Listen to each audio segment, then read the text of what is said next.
News اٹھا کر دیکھ لیجئے, کوئی مسلمان سامنے ہے, نیوز میں ہے, تو پہلے دیکھیے وہ لوگ حجاب کے بارے میں کیا کہتے ہیں, جہاد کے بارے میں کیا کہتے ہیں, پہلے دیکھیے 4 شادیوں کے بارے میں وہ لوگ کیا کہتے ہیں. یہ ایک بار کلیئر ہو گیا کہ نہیں دیکھیے اسلام میں 4 شادیاں فرض نہیں ہیں, دیکھیے حجاب ایسا نہیں ہے, تو سمجھ جائیے ان کی کیٹیگری کیا ہے. غیر مسلمانوں سے دوستی کر لی دنیا کی جنت کے خاطر, اللہ نے کہا کہ ان کے اعمال اللہ برباد کر دیں گے. تو کیسے ہو گیا؟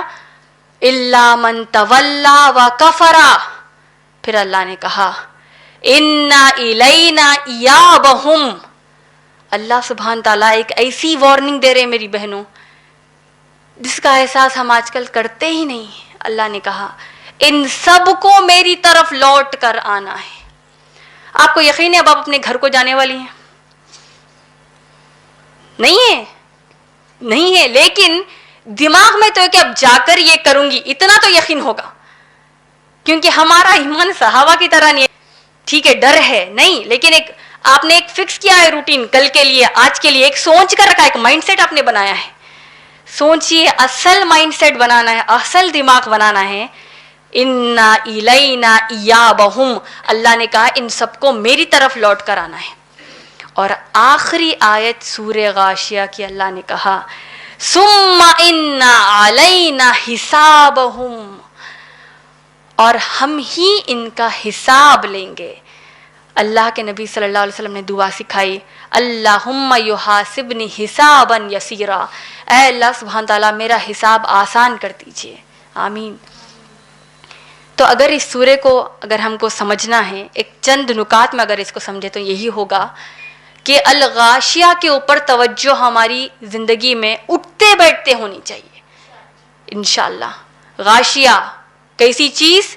وہ چیز جو آپ کے اوپر آ جائے, وہ چیز جو ڈھانپ دے آپ کو, ایک چیز جس سے آپ پریشان ہو جائے, وہ چیز آنے والی ہے. تو آپ کے چہرے کیسے ہوں گے وہ جب آئے گی؟ وجوہ یومئذ خاشیہ والی, وجوہ یومئذ ناعمہ والی. وہ جہاں عاجز والے اترے ہوئے چہرے آپ کو چاہیے آپ کے قیامت کے دن, یا وہ چہرے جو بارونق ہوں گے, بارونق والے چہرے چاہیے. تو اعمال کیسے کریں گے؟ اللہ نے بتایا آگے, جنتی بننا ہے تو کیا کرنا ہے؟ آسمان کی طرف توجہ دو. زمین کیسے پیدا کی دیکھو, کیسے ہم نے پہاڑ گاڑ دیے دیکھو. جا کر غیر مسلمانوں کو بتاؤ, مسلمانوں میں اس بات کی گفتگو کرو, اور جو بات تم کو بتا دی گئی ہے اسلام میں, اس کا پیغام دوسروں تک پہنچا دو. سامنے والا پلٹے نہ پلٹے وہ آپ کا ڈپارٹمنٹ نہیں ہے. ہمارے یہاں بڑی کنسرن, بڑا ہم جذبے میں آ جاتے ہیں. ہماری چند بہنیں ہوتی ہیں کہ دیکھیے میں نے اپنی فلاں سسرال والوں میں کسی کو بتایا, دیکھیے یہ اسلام ہے, بدعت نہ کرے, وہ سنتی نہیں ہے. ٹھیک ہے آپ پریشان مت ہوئیے, فذکر, آپ بات کو پہنچا دیجئے. آپ کسی غیر مسلمان کو اسلام بتا رہی ہیں, وہ ہو سکتا ہے نعوذ باللہ گندی گندی باتیں کرتے اللہ رسول صلی اللہ علیہ وسلم کے خلاف, آپ کا کام بات کو پہنچانا ہے, بات کو پہنچانے کا کام نہیں روکیں گے انشاءاللہ. اور پھر اللہ نے کیا کہا کہ اگر وہ لوگ پلٹ جاتے ہیں تو اللہ کا عذاب ہے, اللہ آپ کی اور میری سے حفاظت کرے. کفرہ کے اوپر ایک بڑی اہم بات بتا کر آپ انشاءاللہ درس قرآن کو مکمل کرنا چاہتی ہوں. میری بہنوں, ہم نے کئی بار دعویٰ کیا ہے, ابھی بھی ہمارا یہی دعویٰ ہے کہ ہم اللہ سبحانہ تعالیٰ سے بے پناہ محبت کرتے ہیں. ہم نبی صلی اللہ علیہ وسلم سے بے پناہ محبت کرتے ہیں, ہے کہ نہیں؟ لیکن اللہ سے جو محبت ہے, اللہ کے نبی صلی اللہ علیہ وسلم سے جو محبت ہے, جو اہل علم ہیں انہوں نے اللہ کے نبی صلی اللہ علیہ وسلم سے جو ہماری محبت ہے اس کو 3 قسم کے لوگوں میں بانٹا ہے. 3 قسم کے لوگ ہیں جو اللہ کے نبی صلی اللہ علیہ وسلم سے محبت کرتے ہیں. چوتھی کوئی قسم ہو ہی نہیں سکتی. یہ بنیادی 3 قسمیں بتائی, جس میں سے 3 قسموں کے لوگ جو اللہ کے نبی صلی اللہ علیہ وسلم سے محبت کرتے ہیں, ان میں سے 2 قسمیں اللہ سبحانہ تعالیٰ نے ان کی محبت کو اللہ سبحانہ تعالیٰ نے قبول نہیں کیا, وہ جہنمی ہے. اور 1 قسم ہے جس کو اللہ سبحانہ تعالیٰ اللہ اس سے راضی ہو گئے. اب اپنا اپنا محاسبہ کیجیے. پہلی قسم اللہ کے نبی صلی اللہ علیہ وسلم سے محبت کرنے والے وہ لوگ ہیں جو اللہ کے نبی صلی اللہ علیہ وسلم سے خوب محبت کرتے ہیں لیکن ایمان نہیں لاتے. اس کی مثال ابو طالب, اللہ کے نبی صلی اللہ علیہ وسلم کے سگا چاچا جو ہیں, اتنی محبت کی, ہر جنگ میں ہر مرحلے میں اسلام کو غالب کرنے کے لیے مدد کی, لا الہ الا اللہ محمد رسول اللہ کلمہ نہیں پڑھا. تو یہ ایک قسم کی محبت ہوئی جس کو اللہ نے قبول کیا. وہ کافر کی موت مر گئے. اللہ کے نبی صلی اللہ علیہ وسلم نے خود کہا کہ جہنم میں سب سے چھوٹا عذاب ابو طالب کو ملا, اور وہ سب سے چھوٹا عذاب ہے کہ ان کے پیر کے نیچے ایک ایسا کوئلہ رکھا گیا, جلتا ہوا کوئلہ رکھا, جس کی وجہ سے ان کا دماغ پھٹ کر ابل کر پھٹ گیا. تو یہ ابو طالب کی محبت ہے. خوب محبت کی لیکن ایمان نہیں لائے. دوسرے قسم کے لوگ جو اللہ کے نبی صلی اللہ علیہ وسلم سے محبت کا دعویٰ کرتے ہیں, اتنی محبت کہ لوگ خود تعجب کر کے واہ کیا اللہ کے نبی صلی اللہ علیہ وسلم سے محبت کرتے ہیں, نمازیں خوب پڑھتے ہیں, زکوٰۃ دیتے ہیں, جہاد پر جاتے ہیں, جو اللہ اور رسول صلی اللہ علیہ وسلم نے کہا اس کی اطاعت کرتے ہیں, لیکن اللہ نے محبت کو قبول نہیں کیا, اس کو بھی جہنمی بنا دیا. یہ ہے منافق, ہپوکریٹ. ایک منافق ہے وہ. ابو المنافق کون ہے؟ عبداللہ بن ابی, جس نے ہماری پیاری عائشہ رضی اللہ تعالیٰ عنہ پر تہمت کا پورا واقعہ اڑایا تھا, لوگوں میں ریومرز اڑائے تھے. عبداللہ بن ابی کی بات اگر ہم ابو بکر صدیق رضی اللہ تعالیٰ عنہ, بڑے بڑے اکابر جو صحابی, انہوں نے کہا کہ عبداللہ ابن ابی مسجد نبوی میں سب سے پہلے آ کر ٹھہر جاتا, پہلی صف میں رہتا. اللہ کے نبی صلی اللہ علیہ وسلم جب جمعے کا خطبہ شروع کرتے, اس سے پہلے خود ٹھہر کر بولتا, اے لوگوں سنو, یہ ہمارے نبی صلی اللہ علیہ وسلم ہیں, ہم کو ان کی اطاعت کرنا ہے. بڑے پیارے پیارے بیانات دیتا, لیکن دل میں ایمان نہیں تھا. اطاعت کا جذبہ دکھانے کا تھا, اللہ ہماری حفاظت کرے, دل میں ایمان نہیں تھا. اور تیسرے قسم کے لوگ جو نبی صلی اللہ علیہ وسلم سے محبت کرتے, اللہ نے سورہ توبہ کی آیت نمبر 100 میں کہا, رضی اللہ تعالی عنہ ورضوا عنہ, اللہ ان سے راضی ہیں اور یہ سب اللہ سے راضی ہے. ہمارے صحابہ اور صحابیات رضی اللہ تعالی عنہ اجمعین, جن کی ایک ہی بولی تھی, سورہ غاشیہ نازل ہوتا ہے, سورہ اعلیٰ نازل ہوتا ہے, جتنے سورے نازل ہوتے اس کے اوپر غور و فکر کرتے, تدبر کرتے, اپنے زندگی کے مقصد کو یہی بنا دیا, اور ان کا ایک ہی ان کی بولی تھی, سمعنا و اطعنا, ہم نے سنا اور ہم ایمان لائے, اس کی اطاعت کریں گے. تو اللہ وہ جذبہ ہم سب میں لائیے انشاءاللہ. ہم سب کو مرتے دم تک اس قرآن کی خدمت کرنے کا ہم کو اللہ موقع دیجیے, اور موت آنے سے پہلے اللہ ہم سے راضی ہو جائے. آمین یا رب العالمین. وآخر دعوانا الحمدللہ رب العالمین. انشاءاللہ اب میں محترمہ امت المتین کی شاگردہ بیان دوں گی. الحمدللہ وحدہ والصلاة والسلام علی من لا نبی عبادہ وعلی آلہ واصحابہ اجمعین. اعوذ باللہ من الشیطان الرجیم. بسم اللہ الرحمن الرحیم. وما ارسلناک الا رحمۃ للعالمین. اعوذ باللہ من الشیطان الرجیم. بسم اللہ الرحمن الرحیم.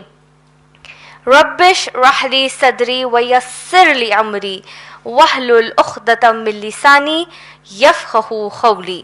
اما بعد, معزز بزرگوں کا اور میری محترم بہنوں کا میں اسلامی طریقے سے استقبال کرتی ہوں. السلام علیکم ورحمۃ اللہ وبرکاتہ, جس کے معنی ہیں اللہ سبحانہ و تعالیٰ کی آپ تمام پر سلامتی ہو, رحمتیں ہوں اور برکتیں ہوں. انشاءاللہ میرے آج کے اس تقریر کا عنوان ہے سیرت النبی صلی اللہ علیہ وسلم, کڑی نمبر 9. ماشاءاللہ سیرت النبی صلی اللہ علیہ وسلم کے پچھلے کڑی میں ہم نے یہ جانا تھا کہ کس طرح محمد صلی اللہ علیہ وسلم کا نکاح بی بی خدیجہ رضی اللہ تعالی عنہا سے ہوا, اور کس طرح ہماری ماں بی بی خدیجہ رضی اللہ تعالی عنہا اپنے آپ کو بہت ہی زیادہ خوش نصیب سمجھا کرتی تھی کہ ان کا نکاح محمد صلی اللہ علیہ وسلم سے ہوا. اور ہم نے یہ جانا تھا کہ کس طرح نکاح ہونے کے فوراً بعد جیسے ہی وہ گھر میں قدم رکھتی ہیں وہ اپنے شوہر محمد صلی اللہ علیہ وسلم سے کہتی ہیں آج سے میری جو کچھ تجارت ہے، جتنا مال، جتنا پیسہ میں نے اپنی زندگی میں اب تک کمایا، وہ سب کا سب آپ کا ہے، آپ اکیلے اس کے مالک ہیں، آپ جیسا چاہے اسے خرچ کیجئے، یہ خدیجہ نہیں پوچھے گی کہ آپ نے مال کہاں خرچ کیا۔ اور پھر ہم نے جانا کہ کس طرح محمد صلی اللہ علیہ وسلم کا اور بی بی خدیجہ رضی اللہ تعالی عنہا کی نکاح کے بعد وہ تجارت ان کی اتنی پروان چڑھی، اتنی اونچائی پر گئی جس کی کوئی انتہا نہیں تھی۔ اور پھر محمد صلی اللہ علیہ وسلم جب اپنے آس پاس کی گندگیوں کو دیکھتے، لوگوں کی برائیوں کو دیکھتے تو وہ بڑی ہی بے چینی محسوس کیا کرتے تھے۔ اور ایک دن انہوں نے اپنی بی بی خدیجہ رضی اللہ تعالیٰ عنہا سے کہا، اے خدیجہ، میں جب ان دنیا والوں کی برائیوں کو دیکھتا ہوں تو بڑی تکلیف محسوس کرتا ہوں، بہت ہی بے چینی ہوتی ہے مجھے۔ یہ لوگ اپنے بیٹیوں کو زندہ ہوتے ہی زندہ دفن کر دیتے ہیں، یہ لوگ اپنی ماؤں سے، سونتیلی ماؤں سے شادیاں کر رہے ہیں اور ان کے ساتھ زنا کر رہے ہیں، یہ لوگ کعبے کا طواف ننگا ہو کر کرتے ہیں، اور یہ لوگ قتل اور چوریاں بہت ہی آسانی سے کرتے ہیں۔ میں بڑا بے چینی محسوس کرتا ہوں، میں سکون چاہتا ہوں۔ اور بالآخر ہم نے جانا کہ کس طرح نبی صلی اللہ علیہ وسلم کہتے ہیں کہ میں غار حرا میں جا کر بیٹھنا چاہتا ہوں، اور وہ تاریخ بتاتی ہے کہ نبی صلی اللہ علیہ وسلم کئی سال غار حرا میں جا کر بیٹھتے، اور کئی مرتبہ یہاں تک ہوتا کہ 6-7 دن محمد صلی اللہ علیہ وسلم ایک ساتھ غار حرا میں بتاتے۔ اب اس کے آگے ہوتا یہ ہے کہ اتنے سال نبی صلی اللہ علیہ وسلم کے غار حرا میں بیٹھنے کے بعد ایک دن اچانک اللہ سبحانہ و تعالی جبرائیل علیہ السلام کو محمد صلی اللہ علیہ وسلم کے پاس بھیجتے ہیں، اور ہمارے پیارے نبی محمد صلی اللہ علیہ وسلم پہلی مرتبہ اپنے زندگی میں جبرائیل علیہ السلام کو ان کی اصلی شکل میں دیکھتے ہیں۔ کیسی ہے جبرائیل علیہ السلام کی اصلی شکل؟ اللہ اکبر! ہمارے پیارے نبی صلی اللہ علیہ وسلم بتاتے ہیں کہ جب اللہ کے نبی صلی اللہ علیہ وسلم نے آسمان تک نظر ڈالی تو آسمان تک جبرائیل علیہ السلام کو دیکھتے، اور جب جبرائیل علیہ السلام نے اپنے پروں کو کھولا تو اپنے پروں کے درمیان سارے آسمان کو چھپا دیے۔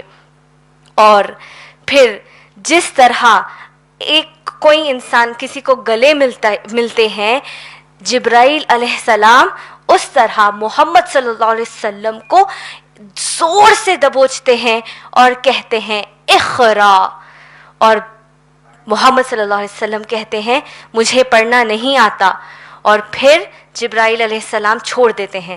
اور نبی صلی اللہ علیہ وسلم بتاتے ہیں کہ جب جبرائیل علیہ السلام نے ان کو پہلی مرتبہ دبوچ کر چھوڑا تو مجھے ایسا محسوس ہوا جیسے میری سانس چلنا بند ہو گئی۔ اور پھر کچھ دیر کے بعد جبرائیل علیہ السلام نے دوبارہ محمد صلی اللہ علیہ وسلم کو زور سے دبوچا اور چھوڑا اور کہا اقرا، پڑھیے۔ اور پھر نبی صلی اللہ علیہ وسلم کہتے ہیں کہ مجھے پڑھنا نہیں آتا، اور تیسری مرتبہ جبرائیل علیہ السلام نے پھر سے زور سے دبوچ کر چھوڑا اور کہا اقرا باسم ربک الذی خلق، پڑھیے اپنے اس رب کے نام سے جس نے آپ کو پیدا کیا ہے۔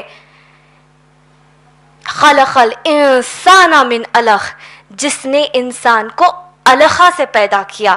اقرا وربک الاکرم الذی علم بالقلم، جس نے پڑھیے اپنے اس رب کے نام سے جس نے آپ کو اکرام کیا قلم کے ذریعے تعلیم دے کر۔ علم الانسان ما لم یعلم، جس نے انسان کو وہ تعلیم دی، وہ سکھایا جو انسان نہیں جانتا۔ تو میری بہنوں، یہ تھی اس قرآن کے نزول کی شروعات، اور اس سب کے بعد ہمارے پیارے نبی محمد صلی اللہ علیہ وسلم اتنا پریشان ہو جاتے ہیں اور دوڑتے ہوئے